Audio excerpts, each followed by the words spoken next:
Premièrement, moi je vais vous parler au sujet d'une loi qui est sortie en avril dernier au sujet de tolérance zéro pour les 22 ans et moins, ce qui consiste à ne pas conduire avec des facultés affaiblies, que ce soit au niveau de l'alcool, de la drogue, des médicaments ou de la fatigue. Ensuite, vous connaîtrez aussi les avantages et les désavantages au sujet de cette loi.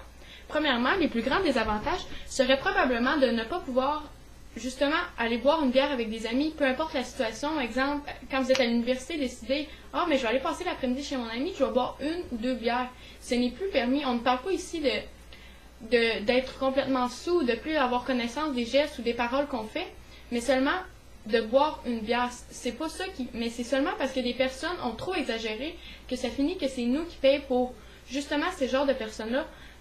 Le plus grand point positif, moi, je pourrais dire que ça peut pas nuire, ça peut seulement aider.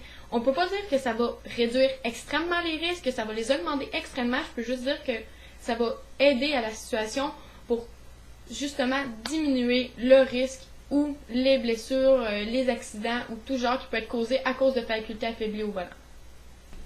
Nous sommes totalement d'avis que les gens qui commettaient déjà ce crime de conduire avec des facultés affaiblies ne cesseront pas parce que justement il y a une loi. Au contraire, une loi ne changera vraiment pas leur avis. Si eux dans leur tête c'est bien ou il n'y a pas de problème à conduire en état d'ébriété, ils ne cesseront pas parce qu'il y a une loi. Donc selon nous, aucun changement sera apporté à ce niveau-là. Secondement, pour pouvoir conduire au Québec, il faut d'abord avoir un permis. Et pour obtenir ce permis, il faut maintenant des cours obligatoires depuis un certain nombre de temps.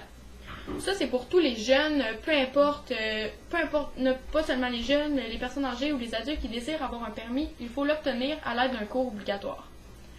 Le premier avantage à ça, c'est que tout le monde part sur le même pied d'égalité, tout le monde finit avec la même formation, et ensuite, ils peuvent conduire, mais ils ont eu la même formation, les mêmes codes de sécurité, et comme ça, peu importe si on a de l'expérience à conduire parce que votre père vous a fait conduire à 13 ans, ou si vous n'avez aucune expérience et vous n'avez aucune idée de comment conduire, bien, tout le monde peut avoir le droit à cette formation.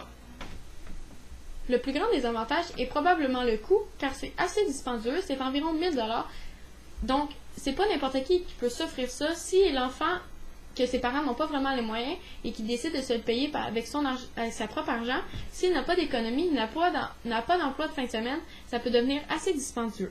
Moi, je suis plus ou moins d'accord avec ce genre de cours obligatoire, car je crois qu'il devrait avoir une sorte d'examen qui pourrait catégoriser les gens à savoir s'ils sont en mesure de pouvoir conduire une voiture ou non, avec ou sans le cours.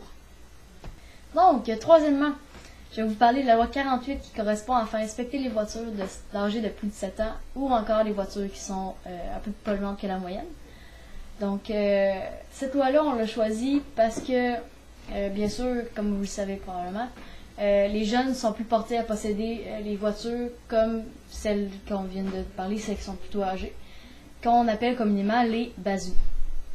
Donc, étant donné que qu'on est les jeunes visés par cette loi, bien, ça fait que c'est nous autres qui payent un peu plus cher pour les réparations ou encore pour changer carrément d'auto.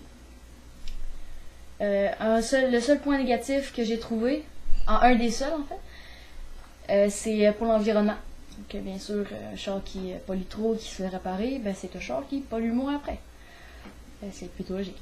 Donc le deuxième point positif, c'est que normalement il y aurait moins d'accidents, puisque si les autos se font inspecter, bien ils ont moins tendance à aller se poncer dans un poteau.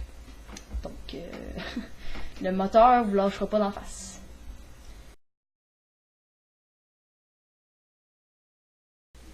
Donc, quatrièmement et dernièrement, je vais vous parler d'une rumeur d'une nouvelle loi qui va possiblement entrer en vigueur, qui maximise le nombre de passagers à 2 personnes, le conducteur inclus, pour les jeunes de moins de 22 ans, dans la même voiture. Donc, deux points positifs en fait. Bien sûr, il y a moins de distractions, puisqu'il y a moins de gens dans l'auto. Et deuxièmement, bien sûr, s'il y a un accident, ça fait moins de morts, puisqu'ils sont seulement 2. Point négatif qu'on trouve assez spécial, c'est que point négatif qui contredit carrément la loi 48 que je viens juste de vous parler, c'est que si, mettons, une bande de jeunes a besoin d'aller à quelque part, étant donné qu'ils peuvent juste être deux dans la même voiture, ils vont en prendre plusieurs. Donc plusieurs voitures donnent plus de pollution. Donc des dégâts pour l'environnement. Et on trouve personnellement que cette loi est totalement ridicule puisqu'on on passe pour des mauvais conducteurs alors que nos cours sont tout récemment pris et que personnellement je croise plus de vieilles madames dangereuses sur la route que des jeunes.